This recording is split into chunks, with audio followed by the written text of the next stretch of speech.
What's going on, fellow YouTubers, gamers and hobbyists? Welcome to another Warhammer 40,000 faction focus from the updates coming out from the Warhammer community website.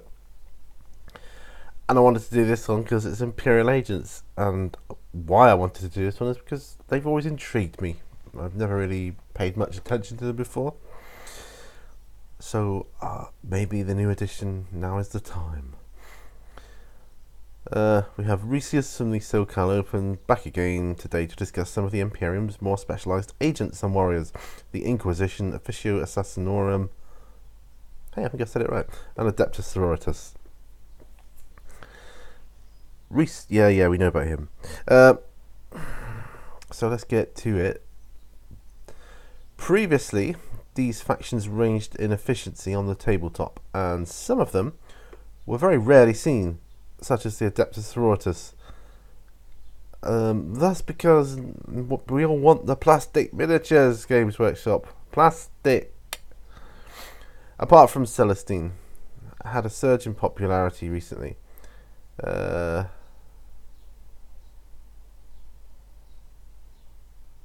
The Inquisition. Sorry about that. I was just looking at the rest of it there.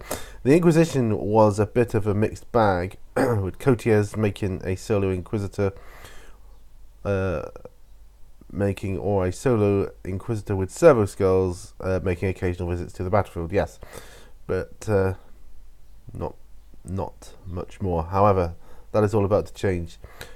So I was a little bit there, but yeah, my thoughts were still on Plastic Sisters.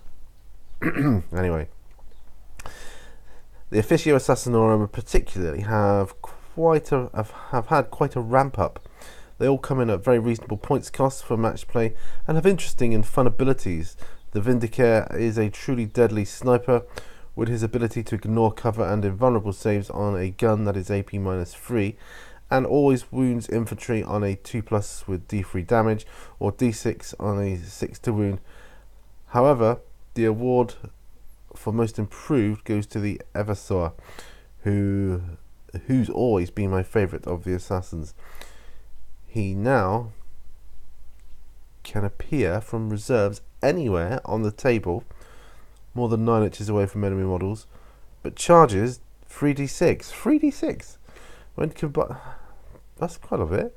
When combined with command points, he has a very high likelihood of making a charge from reserves.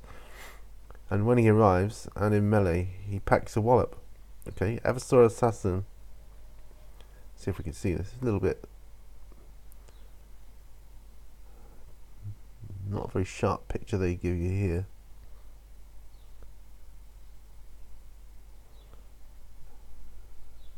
So you can't even really make out his movement. I think that's going to be a 7. It's like they've cut off part of the abilities there. Looking there, weapon skill 2+, ballistic skill 2+. These are what we can see. Strength 4, toughness 4, wound 6, 6 attacks, leadership 9, and 6+ save. That must be his weapons there. The Inquisition offers a lot of tools for the Imperial player's arsenal. Many of the same faces are there still, and Cotius particularly still offers up a great tool set, although it is now much more focused in application. His rule spy network, similar to his older rule, I've been expecting you, now allows you to fire on an enemy unit that is deployed after the game begins, such as Terminators coming in via teleport strike, but only with a friendly Inquisition unit within 6 inches of him. However, as almost no other units in the game have this ability, it is quite a powerful attack advantage. A unit of Jakera weaponsmiths or acolytes with plasma guns can make short work of a unit that your opponent thought would be positioned to pounce. Excuse me. The most exciting part of this article, though, I have saved for the last. The Adeptus Sororitas are absolutely fantastic in the new version of Warhammer 40,000. But you got to make the models. They now boast some powerful tools, such as their iconic rule, Act of Faith, which triggers on a 2+ roll at the beginning of your turn. If you pass, one of your units gets to use an act of faith which ranges from a free move, free shooting phase, free round of melee, or a regeneration of D3 wounds for a previously slain model in a unit. This gives you a huge amount of efficiency and flexibility from your units. They all have the very good shield of faith rule, which not only gives you a 6+ invulnerable save, but allows a limited version of Deny the Witch to every unit with it. That said, a single act of faith would seem a bit limiting, right? Well, fret not, you can get as many as you want. Celestine grants an automatic act of faith to a unit within 6 inches. Magifiers also grant you, I don't know if that's how you pronounce it.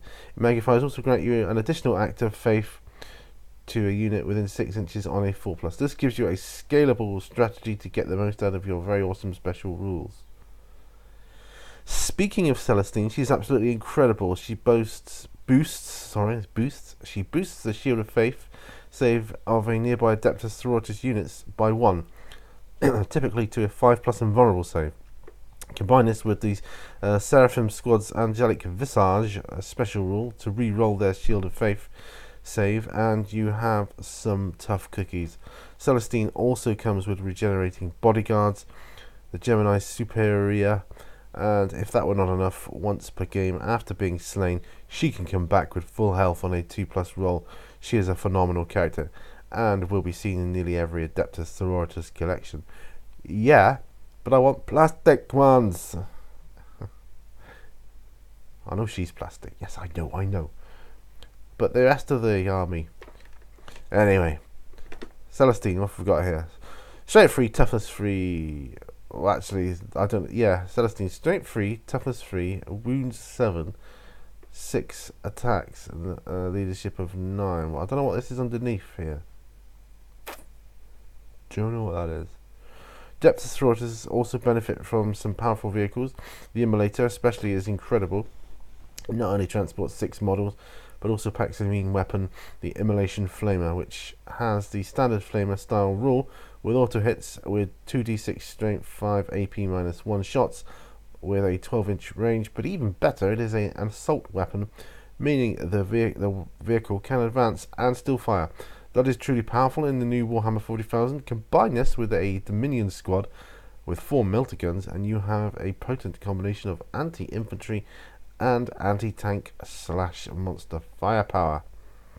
The Penitent Engine is another potent vehicle, dramatically improved from the previous versions. They are improved on a basic level due to the changes to how vehicles work, and they are no longer in danger of getting taken out from a single shot in most cases. Defense aside, they can really shine in the offense department. With 2 heavy flamers, they can plow through units and have excellent overwatch capabilities. In melee, they get 4 attacks at strength 10, AP -3, dealing 3 damage each. But where it really gets crazy is when they pile in and attack again in combat on a 4+ save. A command point reroll for this bad boy.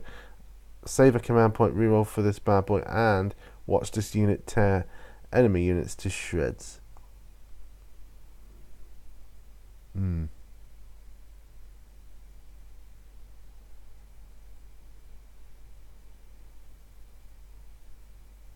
Yeah. Penitent Engines anyway. Strength 5, toughness 6, wounds 7, attacks 4, leadership 8. There is much more to discuss, but suffice it to say that the forces of the Imperium have a wide variety of tools available to them with these excellent factions. Says nothing of the normal infantry of Adeptus Sororitas. So,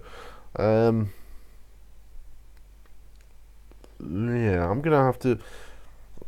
I've wondered for a long time why they haven't brought out plastic models for these guys, or gals, I should say. And thoughts pass through my mind. Are they keeping them back? I don't know. I could be wrong, but that Penitent Engine looks slightly different from what I remember. I'm gonna have to go back and check now, just to make sure they haven't done plastic miniatures. I don't think they have, though, because that would have been across the internet like wildfire. I think it's just the way the angle of it looks slightly different. Anyway, that is Imperial Agents. Thank you very much for watching. I will see you on the next video. Remember, all brushes lead to ore.